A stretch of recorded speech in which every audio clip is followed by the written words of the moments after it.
people have survived so much devastation, right? Like you can lose your entire home and everything. And Hmm. I unfortunately lost a lot in 1 year. I not only lost my husband, I almost lost our house. I lost the business. All our pets passed away one after another after he had passed away. So I was left from a house that was filled with noise and joy and chaos and family to silence. And then trying to figure out how am I going to pick up the pieces from that. Big change doesn't happen overnight.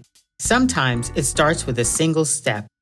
That's why I'm excited to host leaders, innovators, great thinkers, and everyday people sharing their stories and practical insights you can use right now.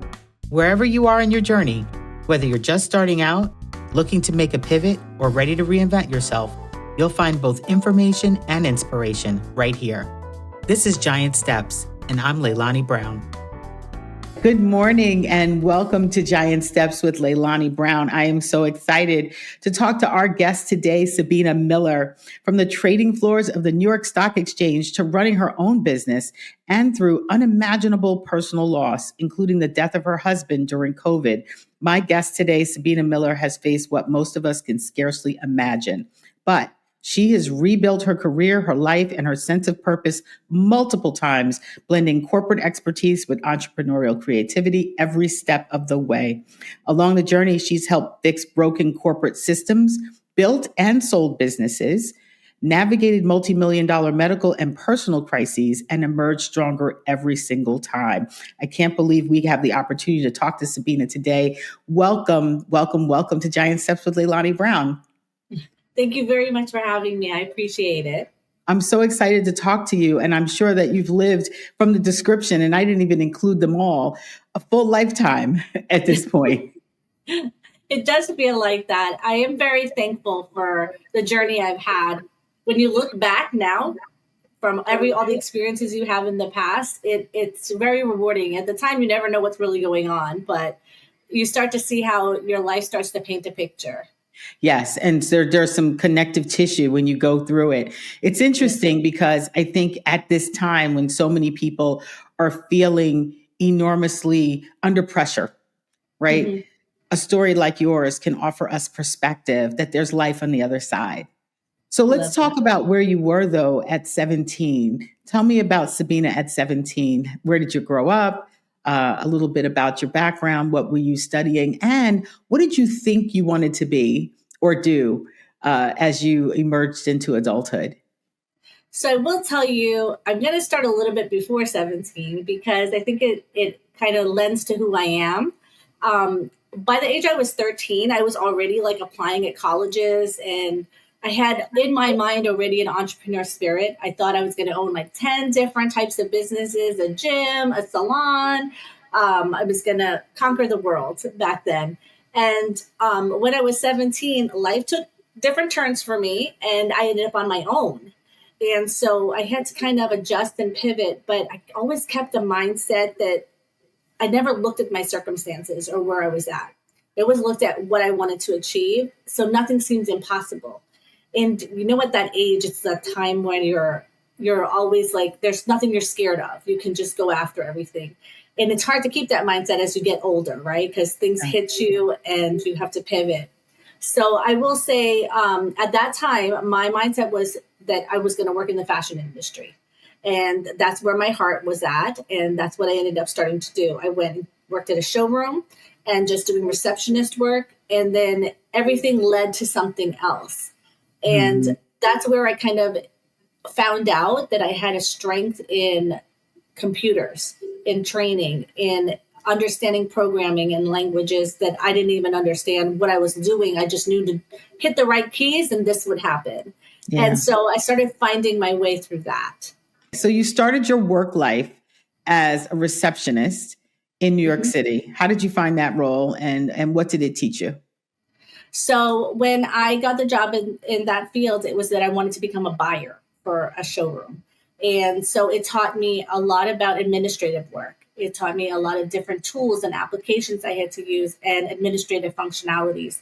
And at that time, I didn't even know where the power switch was on the computer. So I had to learn all that. And the software that they used was written in Chinese. And so whenever it needed to be rebooted or any kind of issues ever happened, and that was a DOS-based world back then, so there was no Windows environment yet. And I would watch what the programmer would hit on the keyboard. And so I taught myself how to reboot the system.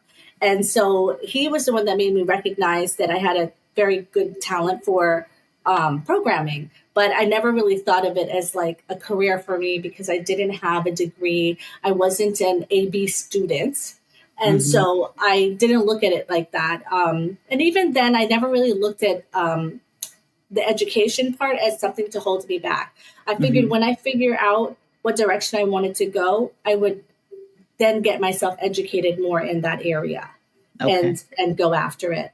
But I didn't expect the turns and twists that life had. So it's interesting because from there, I ended up doing training work because it was very easy for me to teach people how to do things. And that's how I kind of started out. And then I ended up from there moving into doing consulting work as a trainer for a technology company that would roll out from DOS-based to Windows. And their industry was the financial sector.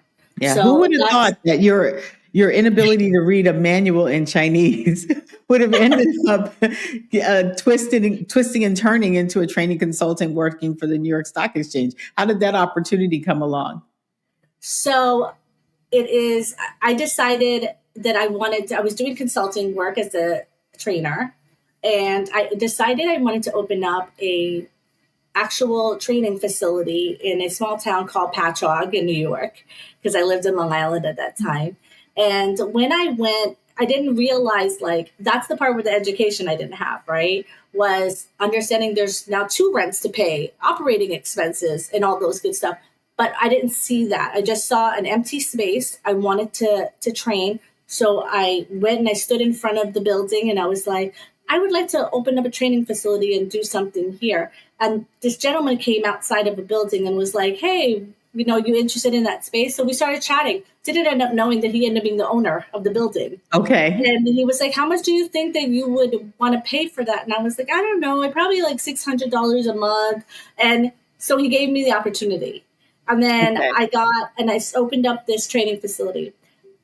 I didn't know what I was doing on the financial side, so it flopped. But I built a lot of recognition in the industry as someone that went and helped other companies and trained them and had their staff coming in to be trained. So the New York Stock Exchange, at that time, and at that time, context-wise, what year was that? Because now, if you were doing training, a lot of it's virtual. But at that time, there was no virtual, sort of training facility. You would need to have some place for people to go and then the equipment and the technology to be able to bring them along. Correct. So it was back in the 90s, the early 90s. And I had gotten a lease with a bunch of computers and a server. And that's how I first got started. So I paid for a lease and I ended up leasing these computers. What I didn't take into consideration was the additional expense that I had on my personal side. Now I have to be able to cover those expenses on a business side, right? Like the rent for the place and the insurance and all the different things. But it later now, when I look back, it taught me so much about business. Like I understand now, if you open up a building, if you get a building or you're renting a space, you have to have permits. You have to go through, like the building has to be up to code. There has to be specific things, which I wouldn't have known if I didn't go through those experiences. Yeah. So in retrospect, though, I would just wonder, is it better that you didn't know? Would you have even tried? Exactly. I think that's a perfect point, because I think sometimes when you know too much information, it does hold you back, right? Like you start to think of the what ifs. But when you walk into something kind of blindly, you don't know to expect anything, but let me try and see what happens. So yes, I agree with you on that for sure. I think one of the lessons I think that we can really learn there is sort of this idea that folks could sort of just get started. We have, I think, some people, groups of people, I don't want to tie it to a particular generation, who think it has to be perfect before they get started, as opposed to just going a little bit and getting started and then refining and refining and refining. And that's something that I've learned over time too. How would you coach someone has this great idea, what they think is a great idea that is also in a similar position? How would you coach them to get started now? So that's interesting because that is a very strong situation that's happening a lot nowadays, especially with social media, because everyone looks and sees everything looks so perfect. So I've shared with a couple different clients and friends that if they ever are stuck in that situation, like they're wanting to start their own YouTube channel, or they know how to do certain things, but there's certain things that they don't know to do. So they feel like they have to do everything perfectly. So what you see on screen always looks all put together. But sometimes the beauty in things and the things that are relatable are the imperfections. Yeah. So I'm strong in the same way that you are, in the sense of like, start with something and make it as best as you can, what you can do at that time. But don't look for perfection yet, because every small increments builds more experience, more knowledge, faster. It helps to get you to where you want to be. So I usually tell most of my clients, just go in there and just do it. It doesn't matter, because even if you're starting a YouTube channel and if your first couple of videos don't look so great, you don't have any subscribers. So what are you worried about? Right? Trust me, what we've done, we have lots of experience. It's not perfect. It's not. Yeah. But we have to just sort of go. Exactly. Yeah. And I feel like you do feel a reward with it. And I'll use like even the example for myself. I really found a niche with making 3D explainer videos from Pixar animated characters. And I have enjoyed doing that. It's using my creativity, but in a way that explains something, whether it's a process that's complex, whether it's something like one of the videos I made currently was on the pathway of how a nerve, when you're testing the nerve in the surgery to see if it's moving through the SSEP pathway correctly. So I built a Pixar animated video to show what it looks like, where a little electricity goes into the body, and it's a little cartoon figure, and he moves through the nerves and he goes to each point, and what happens at each point that it touches, whether it's the top of the head, it's over here. When it hits each point, what is that touching? So something like that makes it interesting for people that are maybe not going to be working in the medical field, but maybe they're billers, or they're other people that like they need to know how the process works, but they don't need to know how to actually read that all the time on the technical side. I want to use this as an opportunity to debunk some things. So one, let me just ask you really quickly. Did you go to college? I've taken some college courses, but I do not have a degree. Okay. So I want to share that personally, I think while college is important and wonderful, if you have the opportunity to go, but at the same time, I think it's really important that we have a skills-based understanding of work, and that we destigmatize the high school to career pathway. I have believed that for a long time. I believe it still. And number two, you just dropped so many different pivots, career pivots, that are amazing for a person without a college degree, from fashion to training to technology to finance. And then, did you seriously just drop that you're a 3D animator for Pixar and helping people understand medical through that? That's incredible. Thank you. What do you think made you so agile? Because that is a dream talent and skill that not everybody has. I think because, we always kind of tend to put ourselves in a box. We're either very analytical or we're creative. We usually define ourselves as something. I don't really define myself as anything. I feel like if I enjoy doing it, I want to know more about it. Mm-hmm. So I did makeup artistry, so I want to know more about it. And I think it's it's that gap between the corporate world and bringing fun into it, making it an exciting way to learn. And I honestly feel like with all the generation changes, there's a need for change with that, right? Because you can't learn the same way that we did 10, 20 years ago. Mm-hmm. The classroom environment is not the same. It has to change with the times. it has to kind of coexist with what people are used to and what they're wanting to see and to be drawn to.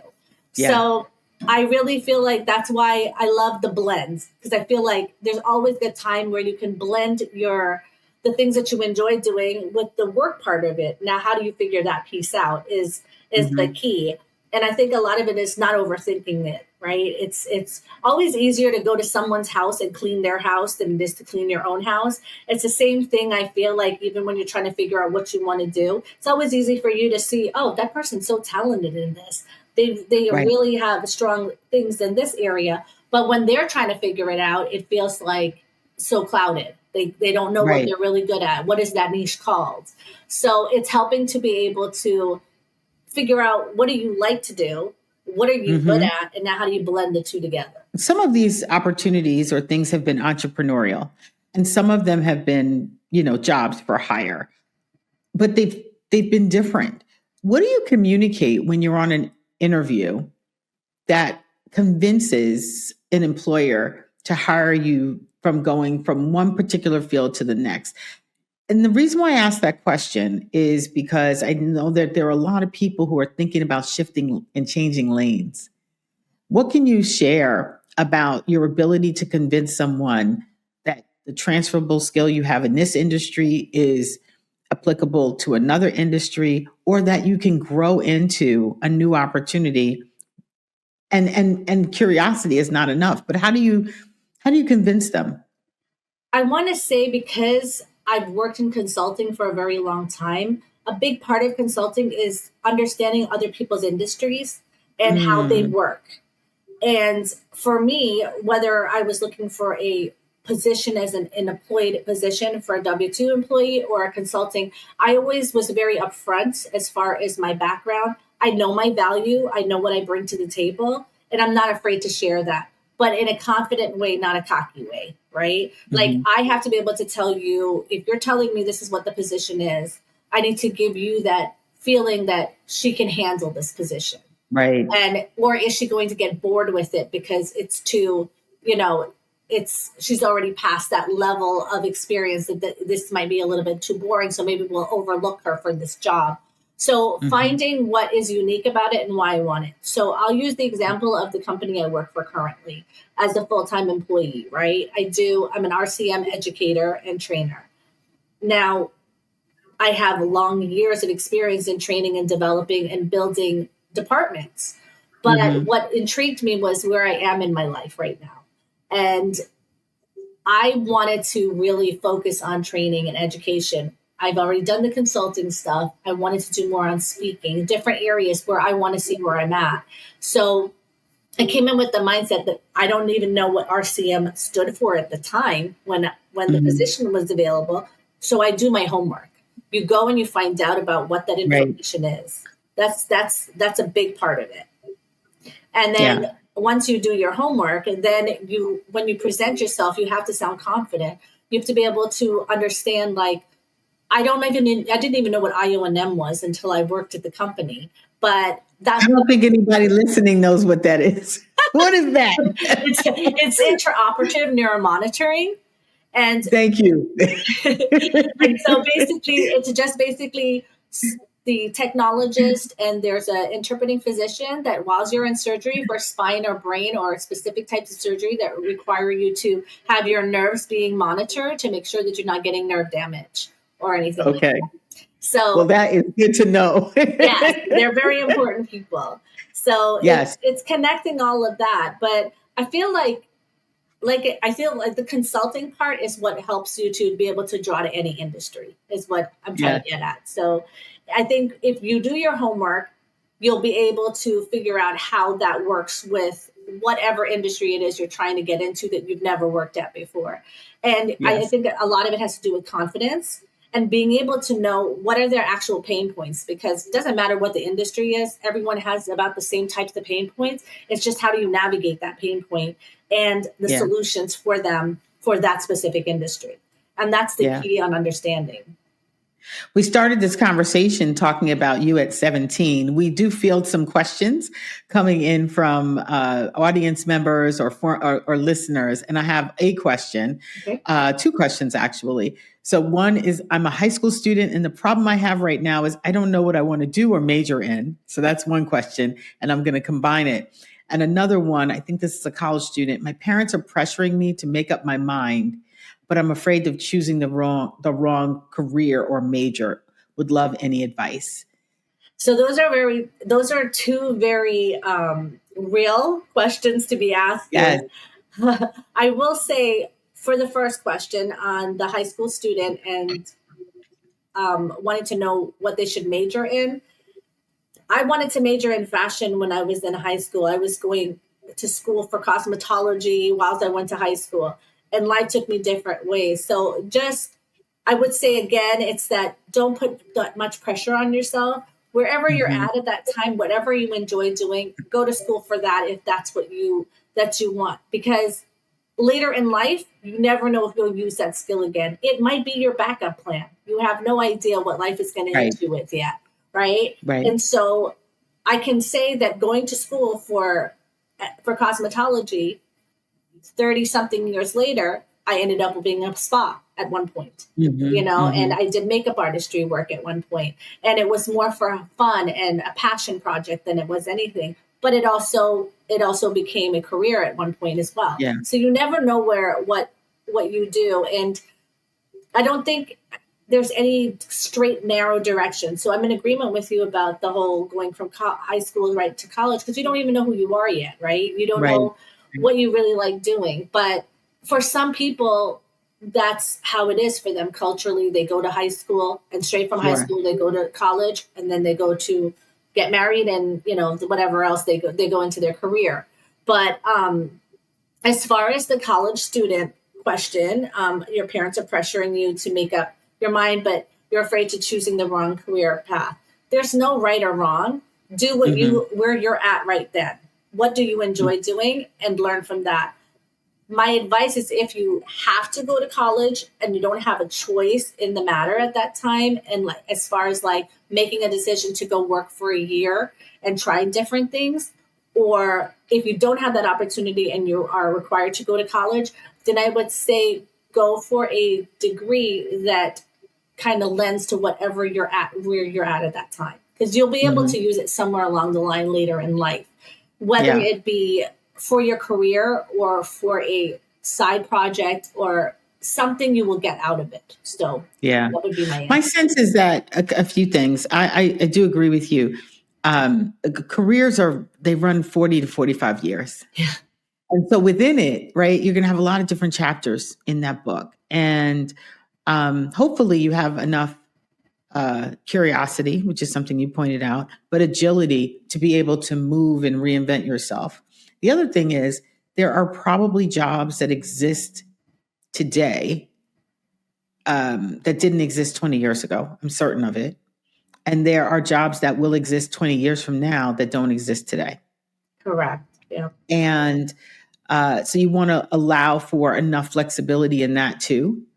But there's so much pressure in making not only a decision, but the right decision, that it can paralyze us, as opposed to making a decision that's going to afford you the ability to continue to grow, learn, and be agile. So it's interesting. I'm glad we're getting questions in that way, but certainly that's a great perspective that you offer. So you are the queen of the pivot, I think. So you you moved to Texas, you opened a spa, you took on a second job as a bookkeeper, and you met and married the love of your life.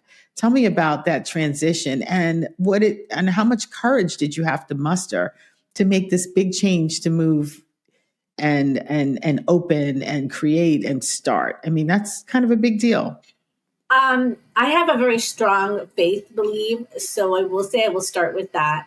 I was working at the New York Stock Exchange before I had come here to Texas, and Mm-hmm. it was.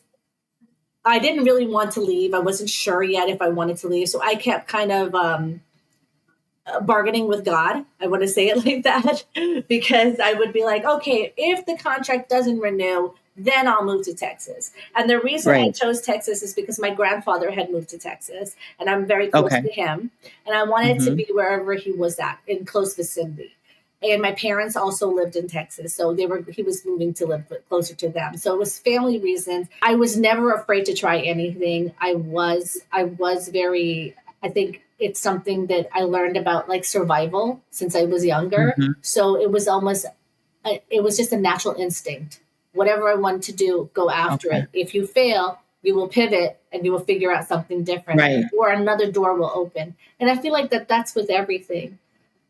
You just don't know what life brings. I had taken up a aesthetic position at this spa, but I wanted to build my clientele. So during the time, I kind of got where I wanted to kind of have a second income, and I missed doing administrative corporate work. So I took a Hmm. bookkeeping job, figured that was light and easy. Didn't realize I was going to end up owning the company later on, but ended up meeting my husband there. So you bought a book, you took over and bought basically a bookkeeping company as well. It was a stair company in construction. I took on a Okay. position as a bookkeeper for them and didn't realize they had 3 offices in Texas. The owner was diabetic. He was partly blind and he spoke heavy, heavy Southern accent. So my Northern accent and his Southern accent, we could never understand each other.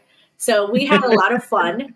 We had a love for each other. So he was a great person to work for. He was a mentor and he was someone that I will always be thankful for the opportunities that he gave us. And my husband Hmm. knew him for a very long time. He worked for him as a stair installer. And so the company itself was Dallas Rail and Mantle. What they did was we put in stairs for new homes for builders.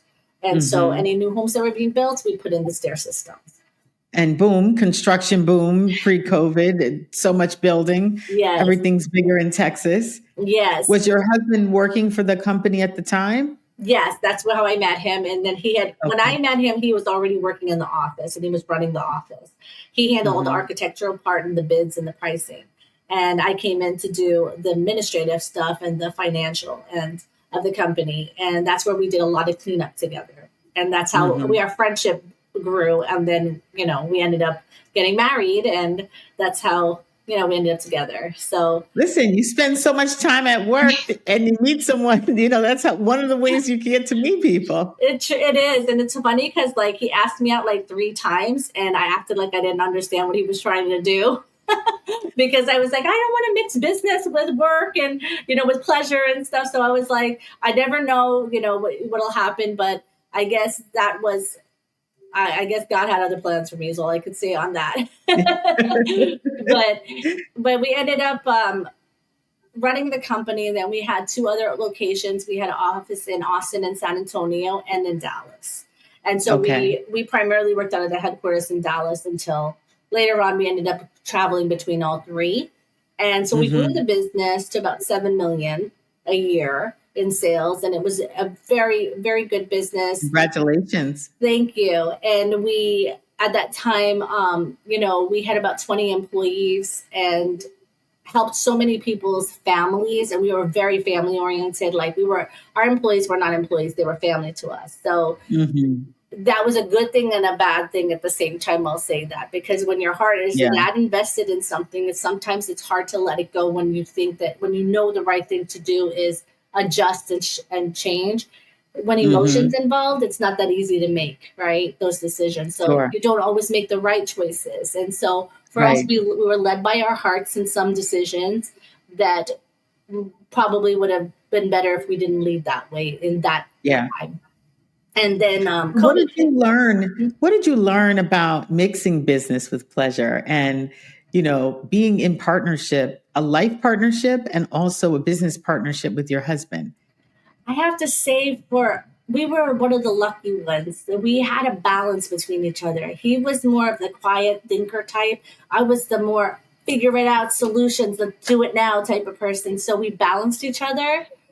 Um, and we had the same love of like animals and the same kind of love of things, except for nature, because he was very like a Southern guy, outdoorsy. I was a city girl, pavements and buildings. I'm good Me with. too. I'm very indoorsy. So he took me out of I'm my an indoor element. enthusiast. Yeah, he took me out of my element a lot because I never walked a creek. I didn't even know what mudding was. There were so many things that I got to experience in an adventure with him that I'm so Yeah. thankful for because we had such a good bond and friendship, and I think we had also a lot of respect for each other and what we brought to each other in the business as well. So we knew Mm, how to work with each other well. And I think that that's right. a lot of it because, marriage is not always easy for anybody at any points, Hmm. right? You go through these different stages in it and growing together and growing apart and growing together again, it's always a shift and you have to Yeah. know how to pivot with that as well. But I think if the foundation's strong, it if both parties are willing, they can make things happen. But when everything's tied together, it's very difficult because if you have a business that's thriving, a marriage that's thriving, everything seems great. But when everything's not, you have to know how to keep the two separate, right? What if the business Right. isn't thriving, but the marriage is good? It starts to affect one or the other. Something gets infected somehow. So I think we were Right. always really good about when 5 o'clock hit, it wasn't about that. So, Yeah. so I Well, think I'm sure that he is smiling down at you and is still incredibly, incredibly proud of you, even in these moments. How long did you have together we were before together he got 15 years, and we were married 11 at that time. Yeah. my my sincerest condolences? Thank you. Do you still have the business today? No, so we had sold two locations before in Hmm. 2018, our Austin and San Antonio location, because his mom lived with us and she was Hmm. getting up in age. She is still alive today. She's 97. Good. And Good. and Good for so her. yeah, and so she had told us she couldn't drive anymore. So we decided Hmm. that she would need help more. So we decided at that time, let's sell the two locations, even though we knew that those were our biggest money makers. So we did it for family purposes and we kept the location Hmm. that we knew was going to be the highest one with competitiveness in the market, as well as like income wise was going to drop Hmm. tremendously. But it was a family decision that we made it for. So we can never Yeah. go wrong with that. It just means Yeah. we had to make better choices as to what we do with that at that point. Right. And then COVID had hit. So it was kind of Yeah. a combination of a lot of things and trying to um, catch up from selling the business and then not making all the best choices, to be honest, when it came to Hmm. selling the business, because it was the first time we ever sold the business, Sure. and especially of that like magnitude. And I should have done my homework a little bit better. I should have listened to him on some things that he said don't budge on. But Hmm. again, in hindsight, now I know better. Like I know Right. what to look out for where I wouldn't have known that if I didn't go through it. And you'll know for next time. Exactly. Exactly. So this is all happening at a sense of, sort of turmoil, right? And I'd imagine that someone is listening to this, or if they're listening to this and they are facing also other extraordinary circumstances, what would you tell them? How would you tell them to keep going and to get what advice would you offer them to get solidly on their feet so that they can move forward? Because that's got to be really hard. It is. I want to say, I will tell you that I don't really have a advice to give them except that to know that they can survive it because Mhm. people have survived so much devastation, right? Like you can lose your entire home and everything. And I Mhm. unfortunately lost a lot in 1 year. I not only lost my husband, I almost lost our house, I lost the business. All our pets passed away one after another after he had passed away. So I was left from a house that was filled with noise and joy and chaos and family to silence. And then trying to figure out how am I going to pick up the pieces from that. You go through a Mhm. numb stage where you think you're doing things, you're working in motion. So you just have to have grace and be kind to yourself. I think there was a point where I can remember that I told my sister, like, is it ever going to change? Am I going to always keep getting hit left and right? Like, you feel like you can't breathe. Everything keeps hitting you constantly. And like, how do you get out of this when this one's now smacking you in the face? And you start seeing the light, but then it's like, again, you're back in darkness. So all I can say to someone is that you will get through it. Even through the midst of whatever you're going through, just stay strong. Just keep focused on the result. Don't look at all the things that are happening around you. And there is going to be times where you have to go through pain points. I never thought I would ever have to file for bankruptcy, but guess what? I had to do that for the business because everything was tied up to myself personally with it. And so learning lessons about that in life and how does that affect you later. But in every lesson, I think one thing I always believe very strongly is that I'm not going through this for nothing. I didn't lose everything for nothing. And I have to rise above this because later on, it's got to mean something. There has to be a purpose behind this.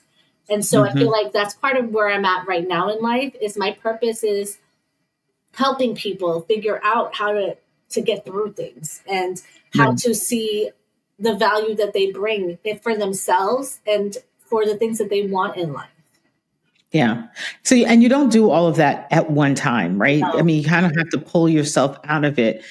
How did you start to put one foot in front of the other, moving from grief to loss? What were some of the first things that you did or committed to yourself? I would imagine that you'd have to make small promises or small actions, every single day to get to a place where you felt like a new normal you were managing. You hit it on the nail. It was, I want to say that first year was just like, I think I just was still numb in the sense that I was not wanting to recognize he was really gone. For me, he was just in Austin or in San Antonio.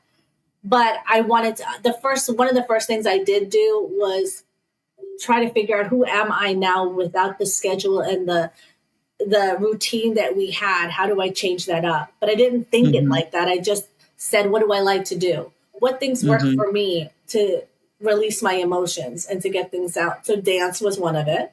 So I went back into dancing and now I do samba dancing and I have an amazing community that I love, that they are very supportive. And for me, that's like my second family.